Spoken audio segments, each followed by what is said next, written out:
Jack Dorsey going on somewhat of an apology tour, if you will, and maybe he's explaining his situation, going on Fox News' Sean Hannity show, defending their decision to keep certain controversial figures like Alex Jones, InfoWars, on the platform. Listen to this.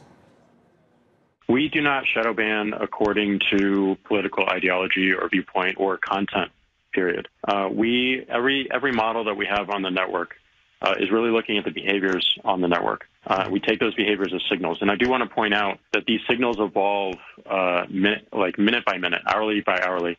These are not scarlet permanent letters that people then take on as a badge and will never be ranked high in search or not allowed to trend or ranked high in conversation. So these are models that are looking at behaviors of bad faith actors who intend to manipulate, distract, divide a conversation, or to unfairly amplify their content, which they didn't earn.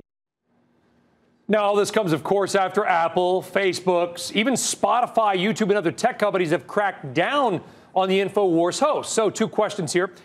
Is Dorsey making the right choices, and is he playing politics, maybe at the expense of the investors, Guy Adami, with his foray onto this media circuit? Well, Hester Prynne notwithstanding, the move lower in Twitter has been on the back of the quarter they reported on July 25th. So now the question is, we've round-turned the move from basically March to the all-time high we made recently.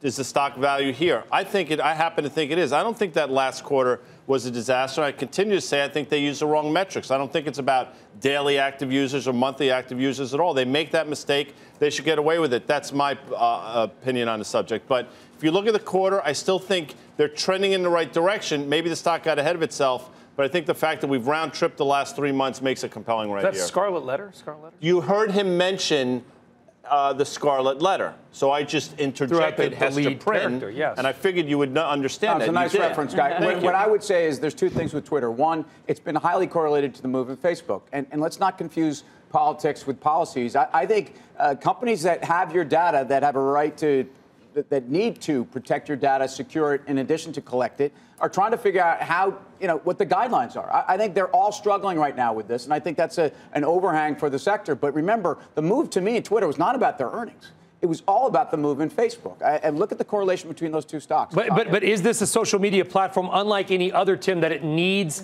journalists and the media more than any other? Twitter is the social media choice for our industry. I don't think people think of Twitter as a community of sharing as much as they think of it as news, real-time news. That's what I think of. I don't go on Twitter to show a picture of my dog. I go on Twitter to maybe see a picture of Guy's dog. But otherwise, I think it's really about people, real-time information. Yeah. It's incredibly valuable. It's incredibly unique. You walk into a room, you yell something, and then Are you saying if he goes on Fox, he's being political, or could you say he's being non-political? He'll go on Fox. Who cares what I think? I think he's being non-political. I like the move. Right. I agree. I think he's being non-political. I'm guessing he's probably because a lot of explain their policy. Yeah. And he's trying to speak to the biggest audience out there, and that is one of the biggest audiences. He's trying to speak to the audience that would be very critical of the choice. And so I actually think what's really important here is that Jack Dorsey is the founder of this company and has presided over the resurgence of it since he came back to the company, is the only person who would be able to do this as the CEO of Twitter right now, given what's going on with all of their social peers, in my opinion. So,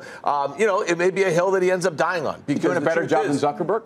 Much better job than Zuckerberg. I mean, Zuckerberg with Sara Fischer a few weeks ago in that interview that he did, he stepped in a lot of landmines there, and it didn't do a great job right before that earnings report. I will go back to one point. The stock's 20% decline on July 25th had everything to do with their earnings and nothing to do with this incident right here. I disagree. No, well, really? Come on. Really? I think Twitter has been correlated with Facebook. Yeah. That night, Facebook was down big. Look at Twitter. It was down 11% that night.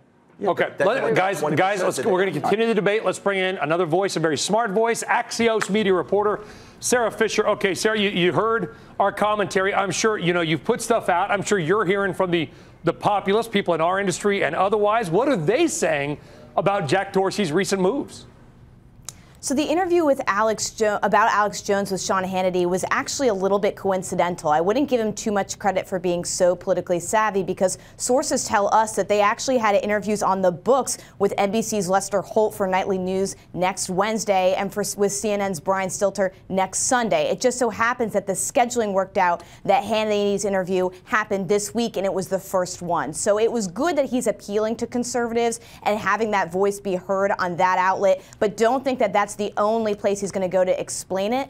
And then the other thing, too, is that Jack Dorsey just kind of wants to get out there and be the face of this company and better explain his policies. He's not someone that's on TV a lot. And so it's important for him to get out there, to do a media tour, and start to just communicate to the American people, as well as journalists and analysts like ourselves, what Twitter's decision-making really looks like.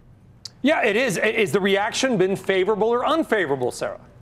It's so far been a little bit of a mixed bag. Look, a lot of people will say, Jack Dorsey, how could you let this type of voice remain on your platform? In fact, CNN put out an article today saying you're contradicting yourself by keeping him on the platform. But then there are other people, and I'm in this camp myself, that say, look, Twitter is at least sticking to its policies. We see some of these other tech companies that say, we don't ban anyone based off of PR or pressure. We hold true to our policies. But look, if every tech company is going to ban him at the same time, it would be highly coincidental that he violated all of their policies at the exact same time. So at least Twitter is doing one thing right, which is sticking to their policies and holding ground. Yeah, and hopefully that'll help them in free speech arguments in the future. Sure. And Karen Finerman, isn't this just good business in a way? I mean, if you look at half the country's conservative, half is liberal theoretically. Most Twitter users do self-identify as liberal. Jack Dorsey realizes, am I going to alienate 50% of my potential users in the United States? It's like Michael Jordan says, Republicans buy sneakers too. So I think he's doing the right thing.